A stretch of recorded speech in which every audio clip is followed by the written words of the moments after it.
Good afternoon. Good afternoon. My name is Aurélien Orange from the Corax Foundation. Together we'll have a match. This is a particular match between two teams because it is a day one match has been postponed to the end of the competition. So of course they received a topic to debate. They prepared during a week this topic, and of course we'll talk about it in a few minutes. But first, let's introduce the team of the University of Akureyri and the team of Masaryk University. So let's start with Rafildur von THIULDT. Thank you very much. Master student in polar law and residing in Akureyri, where the University of Akureyri is situated, and just happy to be here. Looking forward to the match. Thank you and welcome. We have as well Miss Martina Palierikova. Welcome. Hello, so this is our third match, and we are really exciting as much as the first two times. So good luck to everyone. Thank you very much. We have as well back in Iceland, Miss Emma Ashlock. Welcome. Hello, my name's Emma. I'm originally from Anchorage, Alaska, currently living in Akureyri, Iceland. I'm also getting my master's in polar law. Welcome. We have as well Mr. Chura, Marian Chura. Welcome. Hi everyone. Well, I'm from Ostrava. It's close to Masaryk University, I would say. So I'm not traveling anywhere far. And good luck to everyone. Thank you. Welcome. We have as well Mr. Jakub Skutek. Welcome. Hello everyone. I'm like Marian from Ostrava, but studying in Brno. Excited for the third match of the group stage, but hopefully not the last match of this competition. Thank you very much. So yes, it is a day one match as I explained. They already got to day two, day three, with the other teams from this match, from this group, sorry. And this time they will debate indeed on the day one theme. The topic they received is strict regulations on athlete endorsements are necessary to prevent exploitation and maintain fair competition. I mentioned that we greet as well the three judges of this match. We'll be watching during the next two working days, this match. So many thanks for joining us on YouTube, of course. And now we'll proceed with the allocation of positions. We do not know which position you will have, of course. I will share my screen. You will see the randomizer. Voilà. Okay, so normally you should see the wheel, which has the names, logo and flag of your universities. Two possibilities for each institution to be in favor or to be against. The team will be in favor, will be starting the match. So activate the randomizer now.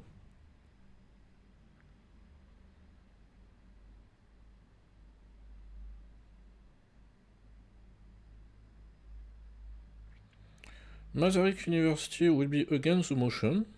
So it means concretely the University of Akureyri will be in favor and therefore will be starting the match. Concretely, it means that the University of Akureyri will defend the position that strict regulation and athlete endorsements are necessary to prevent exploitation and maintain fair competition, while Masaryk University will defend the position that strict regulation and athlete endorsement are not necessary to prevent exploitation and maintain fair competition. So now you have 5 minutes, and after we'll hear the introduction from the team of Akureyri.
Voilà. We are done with the 5 minutes, so I stop sharing my screen. And we'll start, of course, with this match. I see everybody is available now to start, so it means I will give the floor to the team in favor of the University of Akureyri. For your introduction, you have 4 minutes. Good afternoon. Our stance today is that strict regulations are needed when it comes to athlete endorsements to prevent exploitation of athletes and to maintain fair competition. We will support the arguments by going over real-life examples where lack of regulations have minimized, if not prevented, exploitations and maintained fairness. Firstly, we would like to argue that endorsements are not defined enough that we can for sure know what it entails. As the lack of this definition could counter exploitations of personality rights of athletes. For example, in India, there was a case before the Supreme Court of India with regards to the voice of an Indian Bollywood actor. There were no laws on it, but the court did find that the actor's voice was a part of his personality and therefore was his property. When you look at the NCAA, they have in the past gained billions each year from college athletes playing in sports, while the college athletes themselves do not profit from this. It is only recently that regulations have changed to make them endorsements available to them. But we would argue that, in fact, playing for the NCAA is an endorsement of their personal traits or their talents. Secondly, sport washing has been named in sponsorships, but we would also make the argument that sport washing exists in endorsements, which goes against fair competition with the interest of public. For example, in the case of when a cigarette brand sponsored Michael Schumacher in Formula One. This obviously goes against the public health prerogative, which we do not want, and regulations did in fact ban the endorsement of cigarettes and alcohols, at least in Europe. We would argue that sport washing in endorsements does in fact and should fall under the same regulations as is lacking in fact with sponsorship of nations such as Qatar with the World Cup. They got a great publicity despite there being concerns for human rights violations. Thirdly, that current systems are ripe for exploitation, which my teammate, Mrs. Ashlock, will explore. Thank you very much. Thank you very much. Now we hear the introduction on the side of Masaryk University. You have 4 minutes.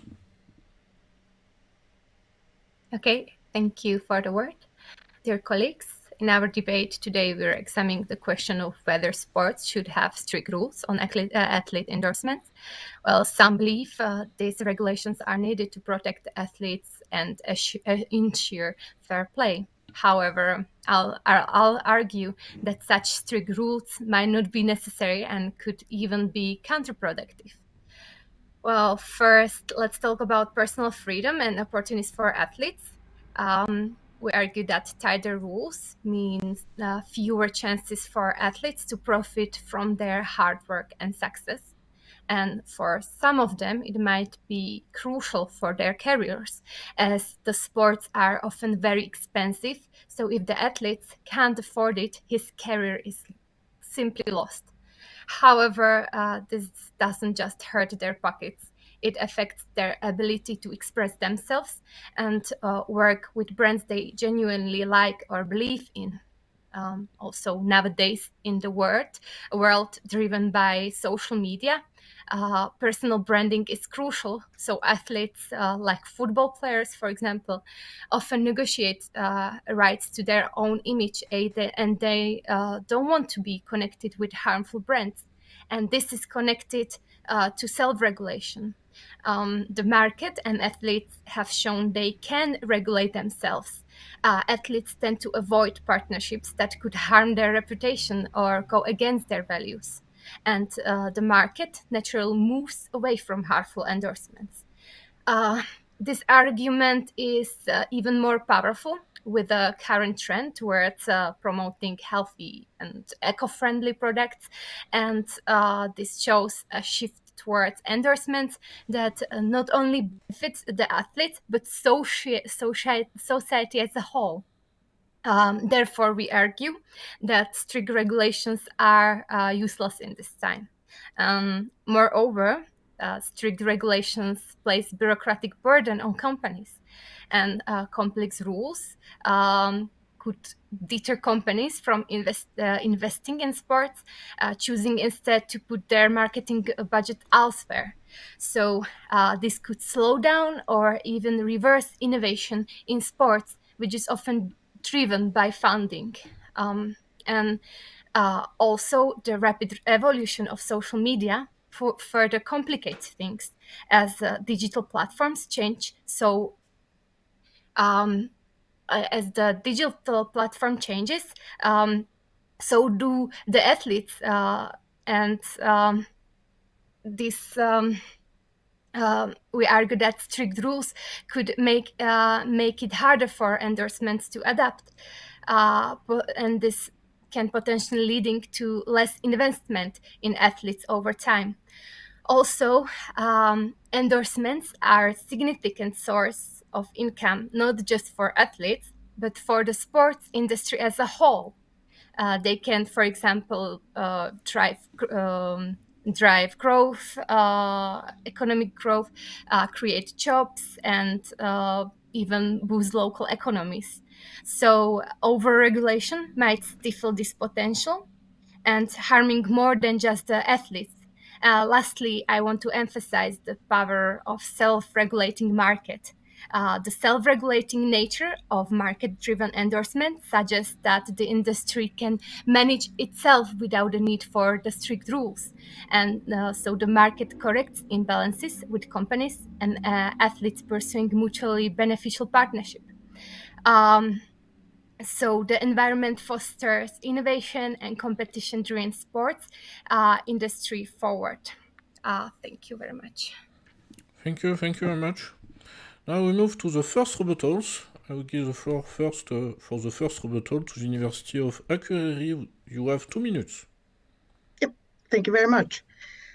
Thank you for your first statement, but I would want to go into that regulations are necessary, especially when it comes to younger athletes taking their first steps into the world of athletes. These are not people that are going to get a 1 billion contract with Nike like Ronaldo did. These are people that might get taken advantage of, that do not know the system well enough. Regulations such as simply that these young athletes are allotted someone to protect their interest would go a long way into in short to protect their image, to protect their investment in their future. you talked about digital platform changing the field of advertisement and endorsement, which is true. And there are concerns with AI-generated images being used where athletes could sign over such rights with simply not knowing what the future entails. These are areas where there is need to regulate and make sure that future profits are the profits of the athlete. Thank you very much. Thank you very much. Now we hear the first rebuttal as well of Masaryk University. You have 2 minutes. Thank you. Firstly, I want to say that we are not saying that strict regulations are not needed.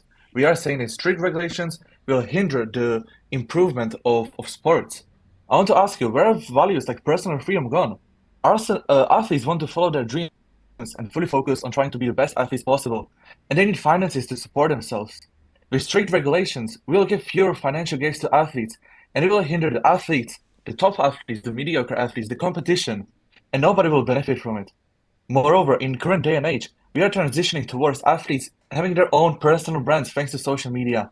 Regulations will not give athletes the personal freedom to sign endorsement deals in the way they want, thus hindering potential income based not just on their skill, but also on their charisma, on their persona. It also gives more opportunities to the top athletes, also to the lesser known athletes. We see it now, where sport teams want to own athletes' rights, image rights for the better wage.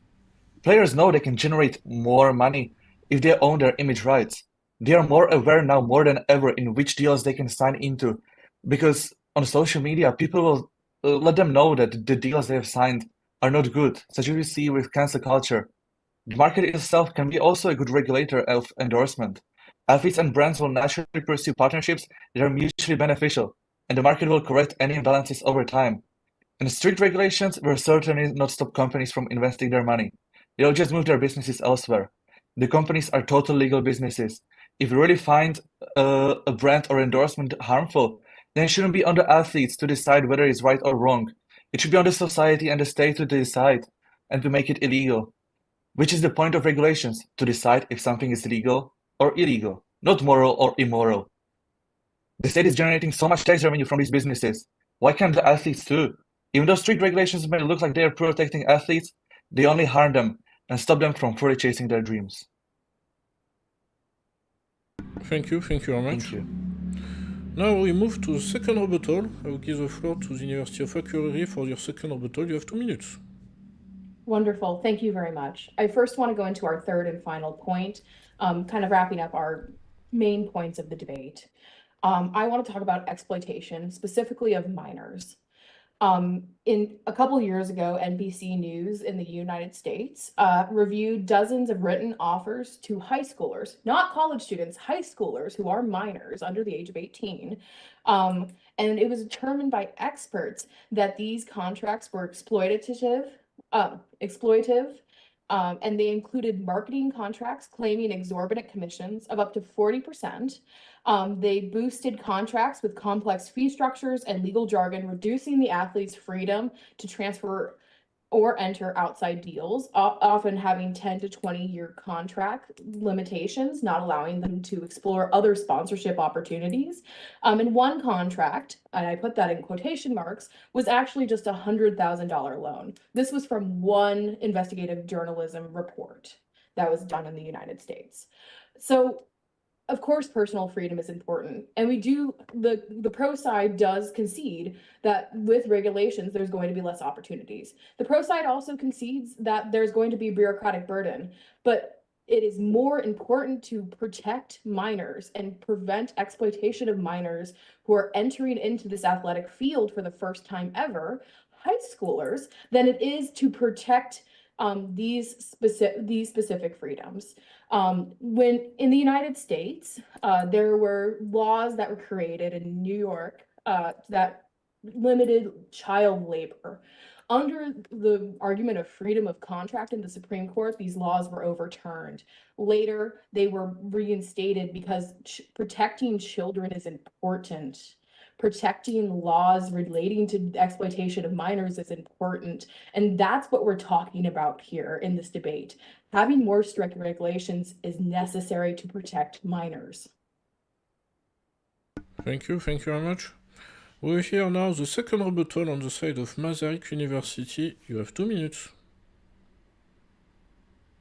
Well, first, we want to reiterate that we are not saying that no regulation is needed. We are simply saying that a strict regulation will simply harm the sport, harm the athletes, and harm everyone in total. I now want to present my main argument, which is that strict regulation will lead to heavy bureaucracy and make negotiations harder for both companies and athletes, the ones we are trying to protect, and because their maneuvering space will be much more limited. Also, advertisements are ever-changing and rapidly evolving industry. Athletes now have option to build personal brands, something that was not really possible 15 years ago. Also, social media and introduction of short-term content change the way companies propagate their products. They are fighting for our attention span. It is a highly competitive industry, so strict regulation will freeze the market and not allow room for innovation and growth.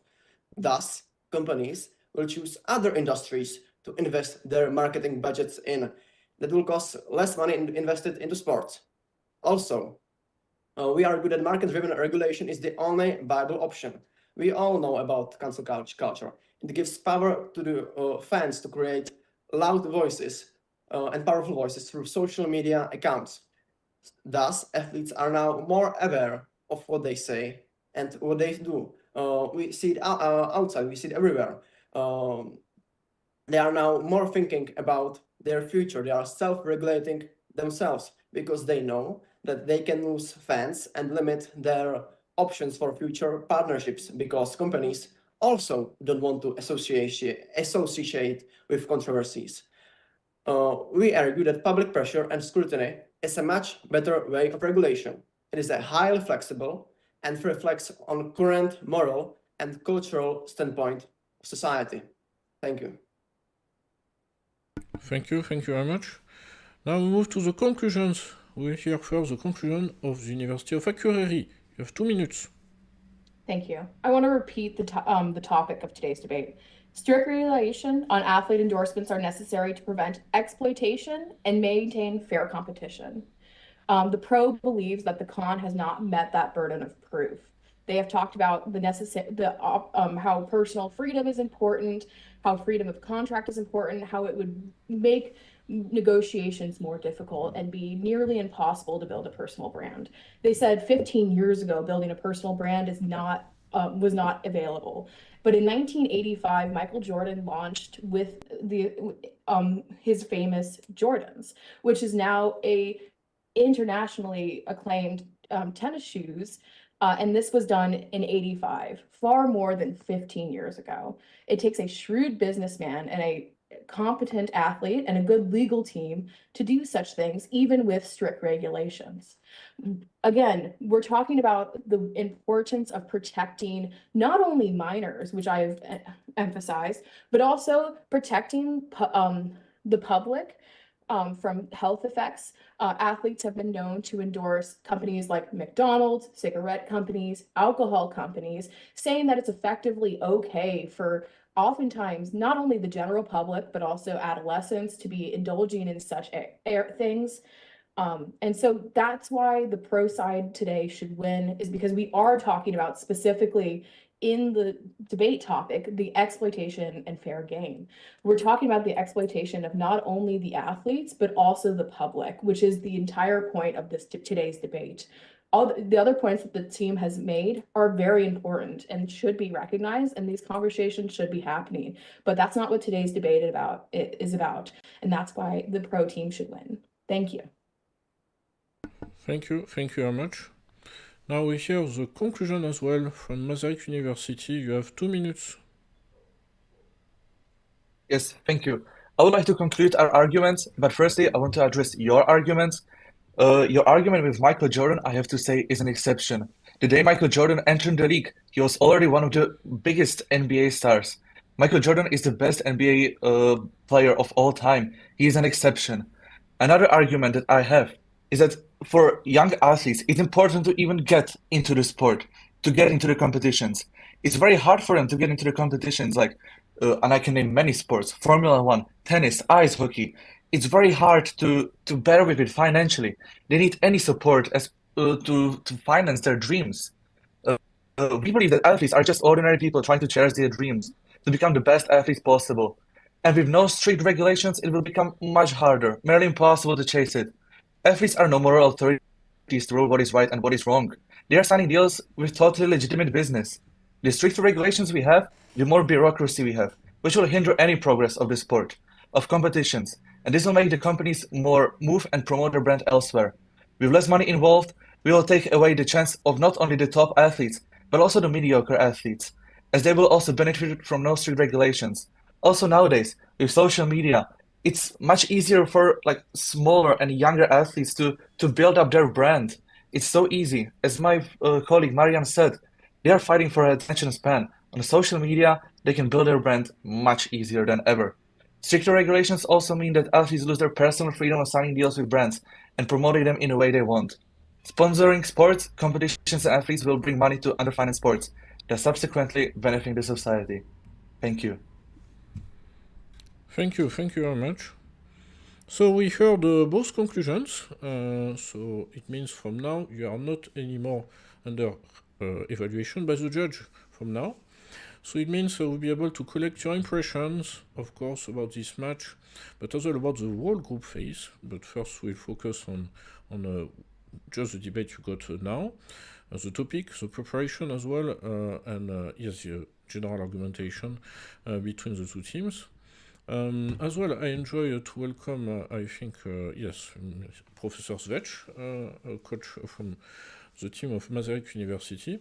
So welcome. We'll ask you as well your impression on the free match, but I'm not sure you have seen this one maybe on YouTube before you join. But first, I give the floor to the students. Miss THIULDT in Akureyri, what do you think about this match, the topic, and the preparation itself? Well, I knew nothing of sports law, and it was really interesting because I saw a lot of similarities between what I'm studying with a specific field, even though I'm kind of sad I didn't get to use it quite as much in the debate with the Court of Arbitration for sports. But I learned so much. It's amazing. I did not think I would enjoy it because I'm not very much into sport, but it's a fascinating field, and it was really interesting to research this topic. And I enjoyed the debate, and it's been fun. Thank you. Thank you very much. Miss Palierikova, what did you think about this match, the topic, and the preparation itself? Well, the match, excellent. It is always nice to meet people from other sides of the world. And the topic, I'm still not decided on which side I'm in. So it was quite hard to pick because during the preparation, sometimes I was on the first, my hot take was, yes, we need strict endorsement regulations. Then I find out that maybe the market regulation is really it can really regulate itself, but then I don't really know. I don't know. But about the preparation, so it was really interesting, and for us it was quite also hectic as we didn't have so much time as for other topics because we had our match on Friday. So it was much more hectic, but I enjoyed the process. Thank you very much. Miss Ashlock, what did you think about this match preparation, the topic? I really enjoyed it. So unlike my partner and also our debate coach, Bryn, I love sports. So this was, and actually it's a topic that I grew up talking about with my dad and stuff like that. Like one of the examples for our con case actually would have been regarding a football team I grew up watching in America, and how the regulations ended up in fair play not being upheld. And so it was actually very relevant, not only to my life, but also just like I got to talk to my dad and be like, hey, who was that one football player that did that thing? And like, so I really loved it. Okay. And Mr. Marian Chura, same question. Well, my impression of the topic and etc. Well, I can say probably now that, to be honest, we first thought it's a bit different topic. It's about doping, and only then we realized that we are wrong. So we had to change our arguments, I would say, pretty swiftly. And also, well, I had another problem. My wisdom teeth were being taken out 2 days ago, so whole yesterday I was incapacitated, basically, and I'm just glad that I managed to get better. Thank you. Okay, thank you very much. Mr. Shkutek? Oh, I myself, I really enjoyed the topic. I even myself enjoyed the topic about the doping. I wouldn't mind debating either of those, but thanks to my amazing team, it was made possible to prepare in such a short time, and I think we did a great job. Thank you very much. Yes, there was a debate topic, I think, this year on doping, but it was in the French-speaking competition, only one actually. Because indeed they were debating as well on sports, not sports law, but sports in general due to Olympics of this year. As well, I don't know if Mr. Professor Svech, can you hear me, Professor? I can hear you. Good afternoon. Good afternoon. Did you have a possibility to hear the match or a part of it? Unfortunately, I did have some teaching obligations at the same time, and I could only hear the closing argument of the team of the Masaryk University. Okay. But any chance to support my team is for the very end of the match. Okay. So now I will have a question actually for both teams. It means not person but per team. It is of course about this experience of the free match. So you had a free match, you met university in UK, university in South Pacific as well in Fiji, and of course this match. Could you tell us what you learned, what was actually, let's say, the things you remember which is printed in your mind from this group phase, and as well maybe in general among all the teams and not only those you have had match with, so the teams who gave you the best impression and why eventually. So yeah, team from Akureyri, what is your impression about the free match, and as well maybe a team who gave you the best impression as well? Milder, you were muted, or do you want me to talk? Me talk? Okay. Honestly, all the teams were so amazing, and I do apologize.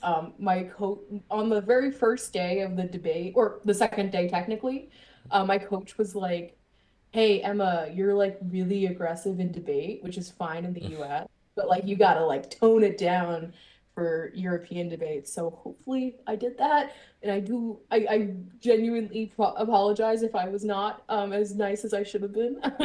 But like everyone we debated was so smart and so nice and so well spoken, and I just genuinely had such a wonderful time meeting all of you guys.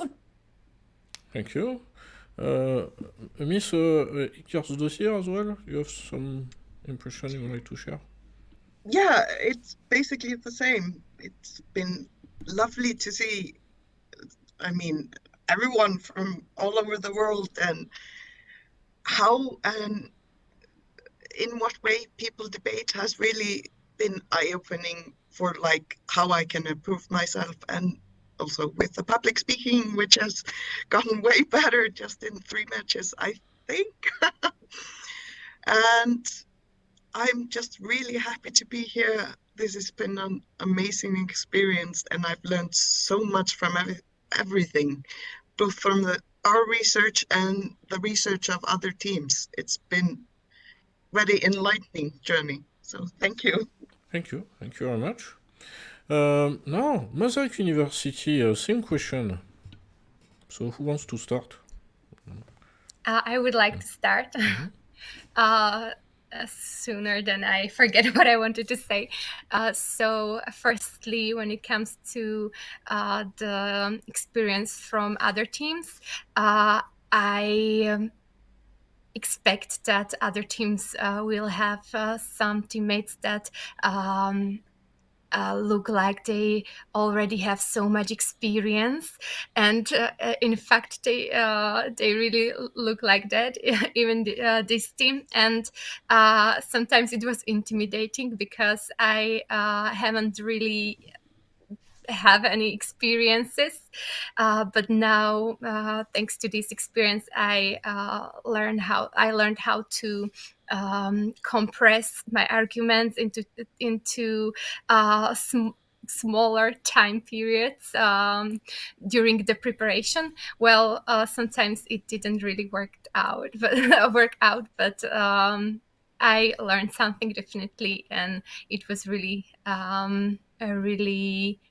also refreshing, I would say. So thank you for the experience.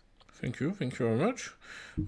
Your two fellows, what did you think about this well experience, and as well maybe something you remember as well from those match? Oh yeah, I myself, I very much like doing anything internationally. I like speaking in English and also debating, and to combine this in one thing, it's very nice for me. I really enjoyed it, and it was an amazing experience. Also to do the research. During my research, I had like an opinion on what is like more right, and it was actually nice to change my opinion so many times throughout my research. It was very eye-opening. Thank you, Mr. Chua.